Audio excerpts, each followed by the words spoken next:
This is the story of the great war that Rikki-Tikki-Tavi fought single-handed through the bathrooms of the big bungalow in Sagowli Cantonment. Darzy, the tailor bird, helped him, and Chachandra, the muskrat, who never comes out into the middle of the floor, but always creeps round by the wall, gave him advice. But Rikki-Tikki did the real fighting. He was a mongoose, rather like a little cat in his fur and his tail, but quite like a weasel in his head and habits. His eyes and the end of his restless nose were pink, and he could scratch himself anywhere he pleased, with any leg, front or back, that he chose to use. He could fluff up his tail till it looked like a bottle brush, and his war cry as he scuttled through the long grass was Rikki-Tikki-Tikki-Tikki. One day a high summer flood washed him out of the burrow where he lived with his father and mother, and carried him, kicking and clucking, down a roadside ditch. He found a little wisp of grass floating there and clung to it until he lost his senses.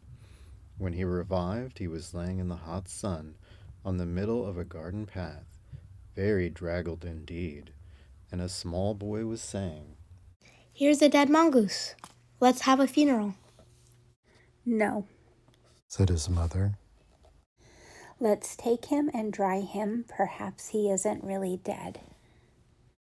They took him into the house, and a big man picked him up between his finger and thumb, and said he was not dead but half choked.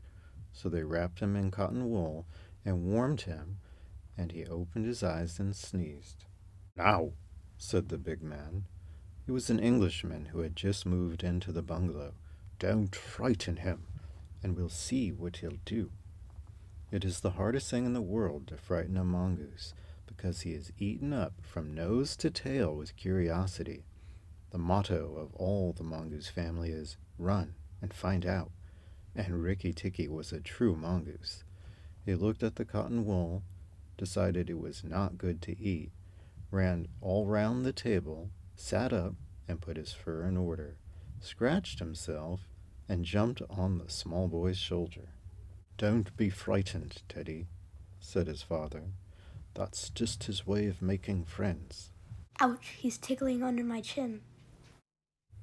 Rikki-Tikki looked down between the boy's collar and neck, snuffed at his ear, and climbed down to the floor where he sat rubbing his nose. "Good gracious. Said Teddy's mother. And that's a wild creature. I suppose he's so tame because we've been kind to him." "All mongooses are like that," said her husband. "If Teddy doesn't pick him up by the tail, or try to put him in a cage, he'll run in and out of the house all day long. Let's give him something to eat." They gave him a little piece of raw meat. Rikki-Tikki liked it immensely, and when it was finished, he went out into the veranda and sat in the sunshine and fluffed up his fur to make it dry to the roots. Then he felt better. "There are more things to find out about in this house," he said to himself, "than all of my family could find out in all of their lives. I shall certainly stay and find out." He spent all that day roaming over the house. He nearly drowned himself in the bathtubs, put his nose into the ink on a writing table, and burnt it on the end of a big man's cigar, for he climbed up in the big man's lap to see how writing was done. At nightfall, he ran into Teddy's nursery to watch how the kerosene lamps were lighted, and when Teddy went to bed, Rikki-Tikki climbed up too. But he was a restless companion, because he had to get up and attend to every noise all through the night and find out what made it. Teddy's mother and father came in, the last thing, to look at their boy, and Rikki-Tikki was awake on the pillow. "I don't like that. Said Teddy's mother. He may bite the child." "You'll do no such thing," said the father. "Teddy's safer with that little beast than if he had a bloodhound to watch him. If a snake came into the nursery now—" But Teddy's mother wouldn't think of anything so awful. Early in the morning, Rikki-Tikki came to early breakfast in the veranda, riding on Teddy's shoulder, and they gave him banana and some boiled eggs. and he sat up on all their laps one after the other, because every well-brought-up mongoose always hopes to be a house mongoose someday and have rooms to run about in. And Rikki-Tikki's mother, she used to live in the general's house at Sigalli, had carefully told Rikki what to do if he ever came across white men. Then Rikki-Tikki went out into the garden to see what was to be seen.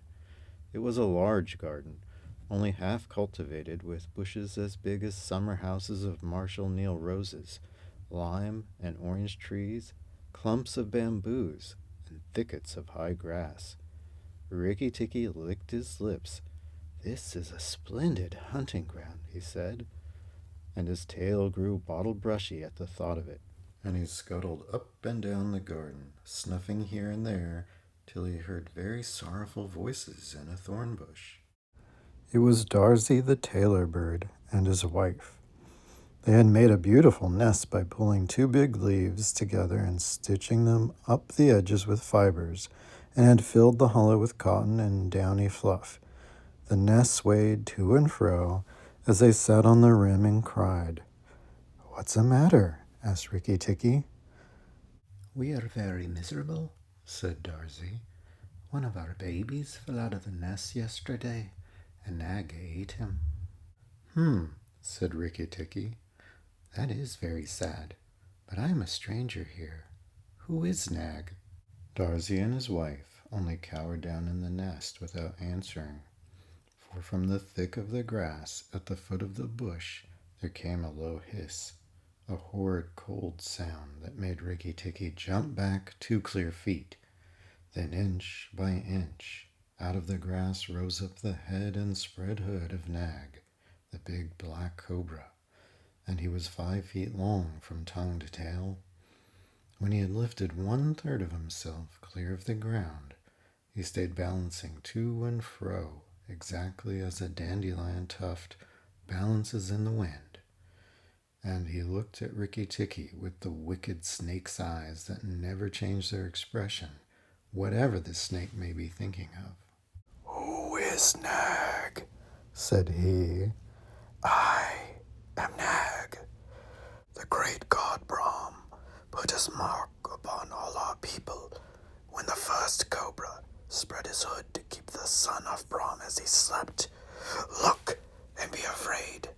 He spread out his hood more than ever, and Rikki-Tikki saw the spectacle mark on the back of it that looks exactly like the eye part of a hook and eye fastening. He was afraid for the minute, but it is impossible for a mongoose to stay frightened for any length of time, and though Rikki-Tikki had never met a live cobra before, his mother had fed him on dead ones, and he knew that all a grown mongoose's business in life was to fight and eat snakes. Nag knew that too, and at the bottom of his cold heart, he was afraid. "Well," said Rikki-Tikki, and his tail began to fluff up again, "marks or no marks, do you think it is right for you to eat fledglings out of a nest?"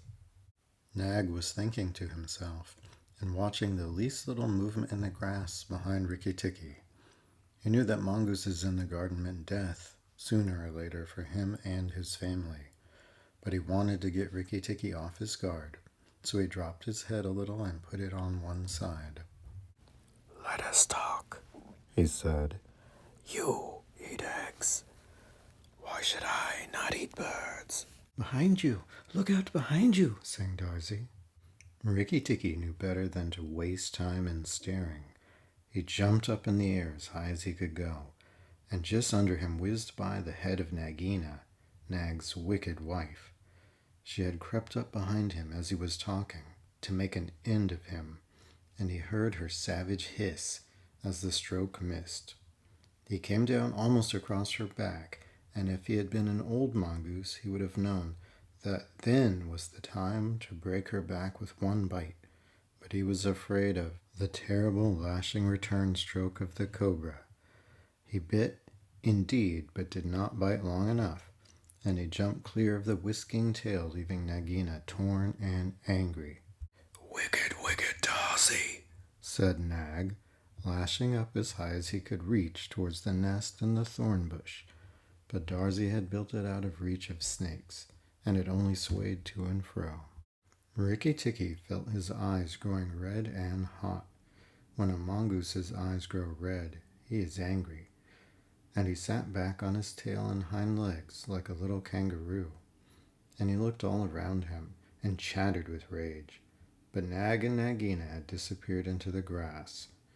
When a snake misses its stroke, it never says anything or gives any sign of what it means to do next. Rikki-Tikki did not care to follow them, for he did not feel sure he could manage two snakes at once. So he trotted off to the gravel path near the house and sat down to think. It was a serious matter for him. If you read the old books of natural history, you will find they say that when a mongoose fights the snake and happens to get bitten, he runs off and eats some herb that cures him. That is not true. The victory is only a matter of quickness of eye and quickness of foot. Snakes blow against mongooses jump, and as no eye can follow the motion of a snake's head when it strikes, that makes things much more wonderful than any magic herb. Rikki-Tikki knew he was a young mongoose, and it made him all the more pleased to think he had managed to escape a blow from behind. It gave him confidence in himself, and when Teddy came running down the path, Rikki-Tikki was ready to be petted. But just as Teddy was stooping, something flinched a little in the dust, and a tiny voice said, "Be careful, I am Death." It was Crate, the dusty brown snakeling that lies for choice on the dusty earth, and his bite is as dangerous as the cobra's. But he is so small that nobody thinks of him, and so he does more harm to people. Rikki-Tikki's eyes grew red again, and he danced up to Karate with the peculiar rocking, swaying motion that he had inherited from his family. It looks very funny, but it is so perfectly balanced a gait that you can fly off from it at any angle you please, and in dealing with snakes, this is an advantage.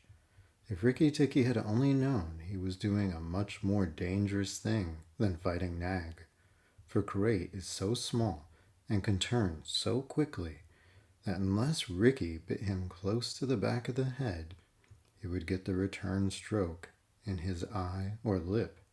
But Rikki did not know. His eyes were all red, and he rocked back and forth looking for a good place to hold. Karate struck out. Rikki jumped sideways and tried to run in, but the wicked little dusty gray head lashed within a fraction of his shoulder, and he had to jump over the body, and the head followed his heels close. Teddy shouted to the house, Oh, look here, our mongoose is killing a snake. and Rikki-Tikki heard a scream from Teddy's mother. His father ran out with his stick, but by the time he came up, Karate had lunged out once too far, and Rikki-Tikki had sprung, jumped on the snake's back, dropped his head far between his forelegs, bitten as high up on the back as he could get hold, and rolled away. That bite paralyzed Karate, and Rikki-Tikki was just going to eat him up from the tail, after the custom of his family at dinner, when he remembered that a full meal makes a slow mongoose, and if he wanted all his strength and quickness ready, he must keep himself thin. He went away for a dust bath under the castor oil bushes, while Teddy's father beat the dead Karate. "What is the use of that?" thought Rikki-Tikki. "I have settled it all." And then Teddy's mother picked him up from the dust and hugged him, crying that he had saved Teddy from death. And Teddy's father said that he was a providence, and Teddy looked on with big scared eyes. Rikki-Tikki was rather amused at all the fuss, which, of course, he did not understand. Teddy's mother might as well just have petted Teddy for playing in the dust. Rikki was thoroughly enjoying himself. That night, at dinner, walking to and fro among the wine glasses on the table, he could have stuffed himself 3 times over with nice things.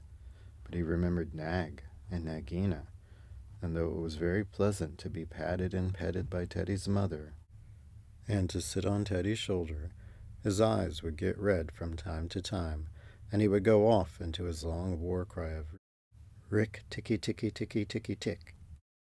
Teddy carried him off to bed and insisted on Rikki-Tikki sleeping under his chin.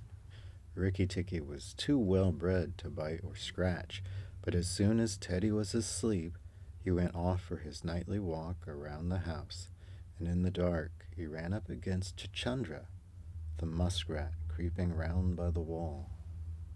Chuchundra is a broken-hearted little beast. He whimpers and cheeps all the night, trying to make up his mind to run into the middle of the room, but he never gets there. "Don't kill me," said Chuchundra, almost weeping. "Rikki-Tikki, don't kill me." "Do you think a snake killer kills muskrats?" said Rikki-Tikki scornfully.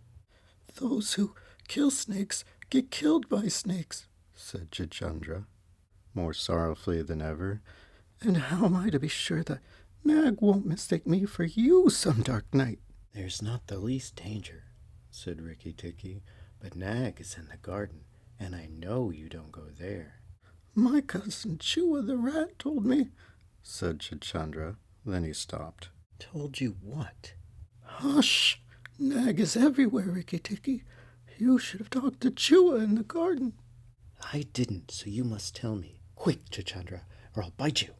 Chuchundra sat down and cried till the tears rolled off his whiskers. "I'm a very poor man," he sobbed. "I never had spirit enough to run out into the middle of a room. Hush! I mustn't tell you anything. Can't you hear, Rikki-Tikki?" Rikki-Tikki listened.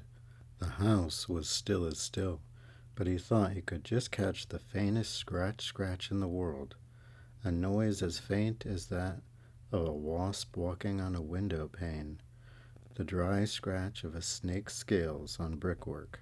"That's Nag or Nagaina," he said to himself, "and he's crawling into the bathroom sluice.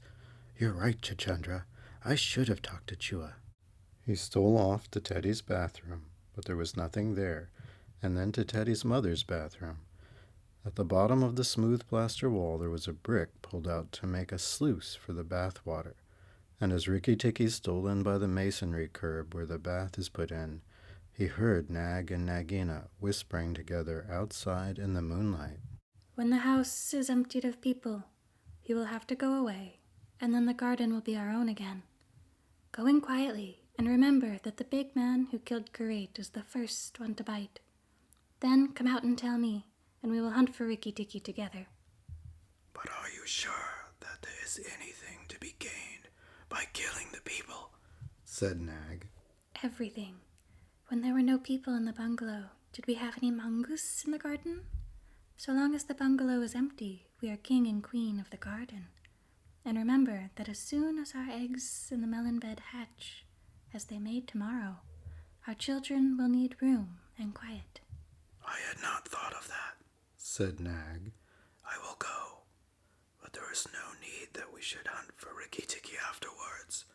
I will kill the big man and his wife and the child if I can, and come away quietly. Then the bungalow will be empty, and Rikki-Tikki will go." Rikki-Tikki tingled all over with rage and hatred at this, and then Nag's head came through the sluice, and his 5 feet of cold body followed it. Angry as he was, Rikki-Tikki was very frightened as he saw the size of the big cobra. Nag coiled himself up, raised his head, and looked into the bathroom in the dark, and Rikki could see his eyes glitter.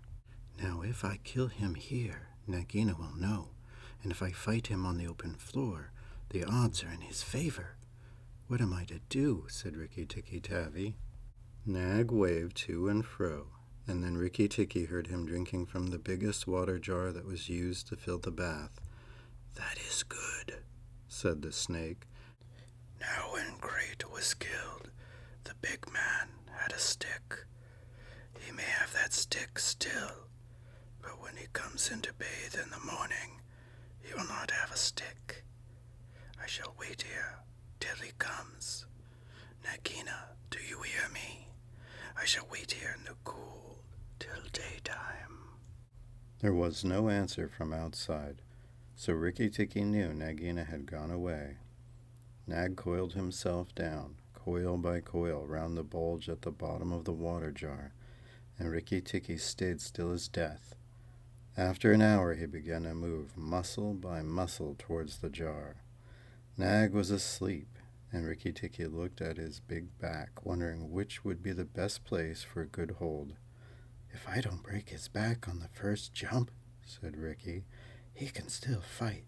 And if he fights, oh, Rikki." He looked at the thickness of the neck below the hood, but that was too much for him, and a bite near the tail would only make Nag savage. "It must be the head," he said at last, "the head above the hood, and when I am once there, I must not let go." Then he jumped. The head was lying a little clear of the water jar, under the curve of it, and, as his teeth met, Rikki braced his back against the bulge of the red earthen rare to hold down the head. This gave him just 1 second's purchase, and he made the most of it. Then he was battered to and fro as a rat is shaken by a dog, to and fro on the floor, up and down, and round in great circles, that his eyes were red. And he held on as the body cart whipped over the floor, upsetting the tin dipper and the soap dish and the flesh brush, and banged against the tin side of the bath. As he held, he closed his jaws tighter and tighter, for he made sure he would be banged to death, and for the honor of his family preferred to be found with his teeth locked. He was dizzy, aching, and felt shaken to pieces when something went off like a thunderclap just behind him. A hot wind knocked him senseless, and red fire singed his fur. The man had been wakened by the noise and had fired both barrels of a shotgun into Nag just behind the hood. Rikki-Tikki held on with his eyes shut, for now he was quite sure he was dead, but the head did not move, and the big man picked him up and said, "It's the mongoose again, Alice. The little chap has saved our lives now." Then Teddy's mother came in with a very white face and saw what was left of Nag, and Rikki-Tikki dragged himself to Teddy's bedroom and spent half the rest of the night shaking himself tenderly to find out whether he had really broken into 40 pieces as he fancied. When the morning came, he was very stiff, but well pleased with his doings.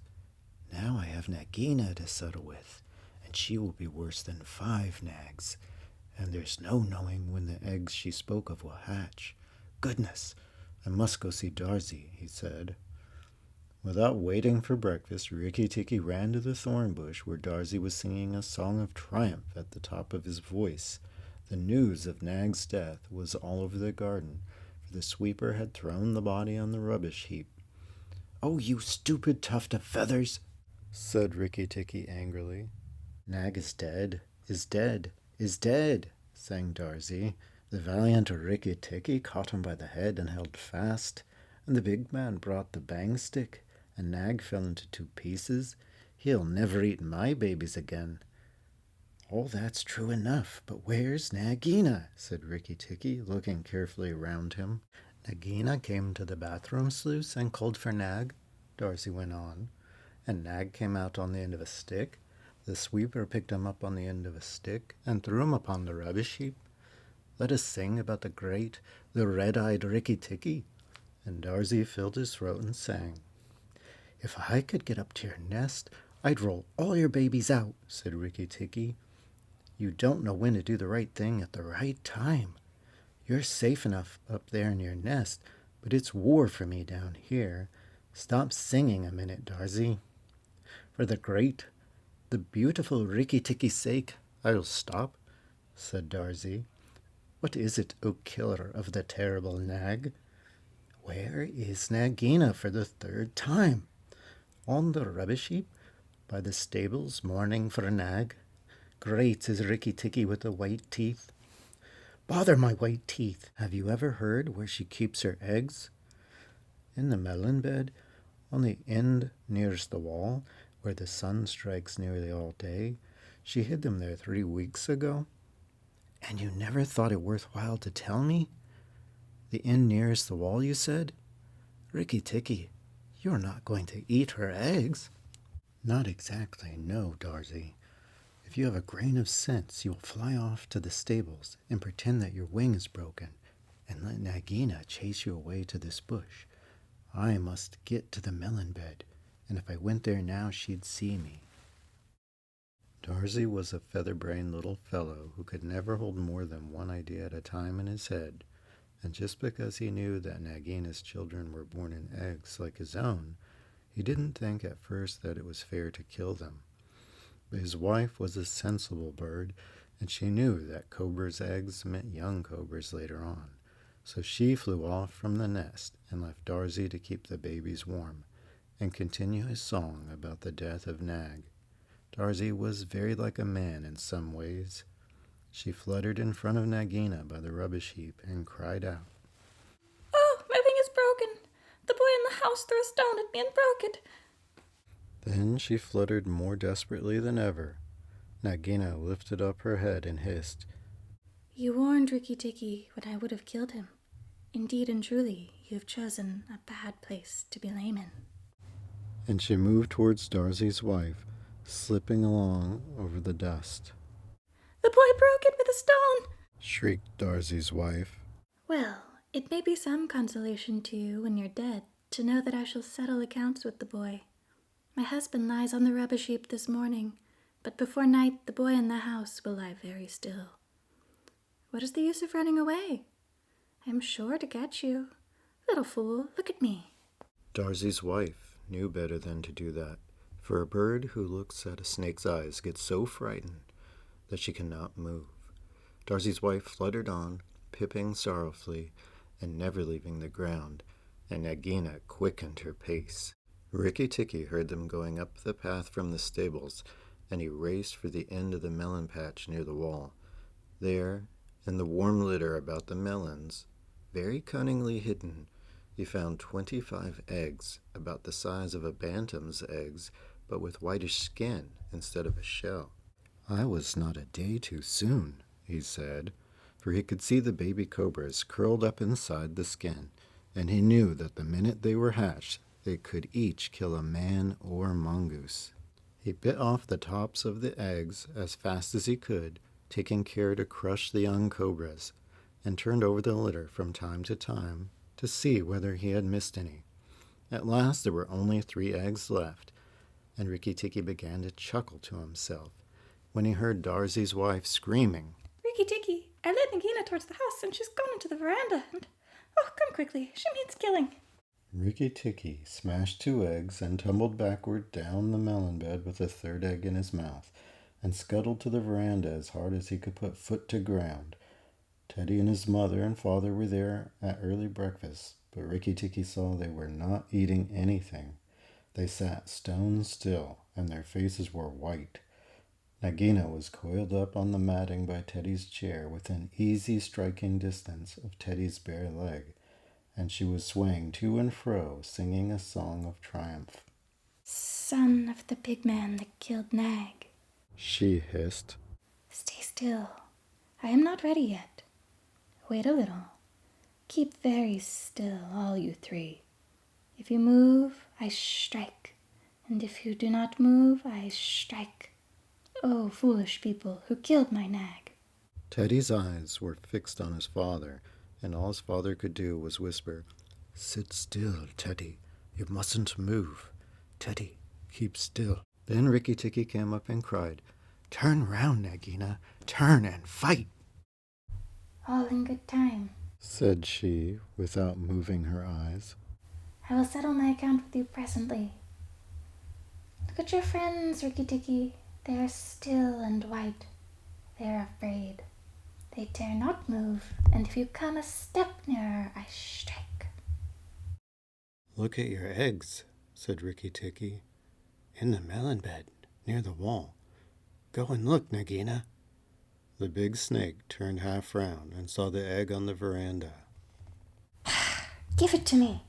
She said. Rikki-Tikki put his paws, one on each side of the egg, and his eyes were blood red. What price for a snake's eggs? For a young cobra? For a young king cobra? For the last, the very last of the brood? The ants are eating all the others down by the melon bed.